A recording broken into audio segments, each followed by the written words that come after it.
বেরোচ্ছে? রক্ত বেরোচ্ছে তো গাছের। তুমি কেন গাছের পাতা ছিঁড়লে?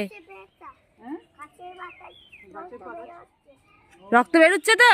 হাত বুলিয়ে দাও, যাও যাও গাছকে হাত বুলিয়ে দাও। কেন ভয় করবে? পাতা ছেঁড়ার সময় ভয় করেনি? না না, কামড়ে দেবে না, তুমি হাত বুলিয়ে দাও একটু।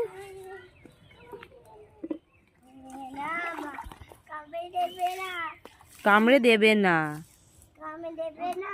না গো, দেবে না। তাহলে গাছকে সরি বলে দাও। ভালো করে এদিকে তাকাও, কয় গাছকে সরি বলে দাও। বলো গাছ আর কোনোদিন করবো না। সরি গাছ। ঠিক আছে।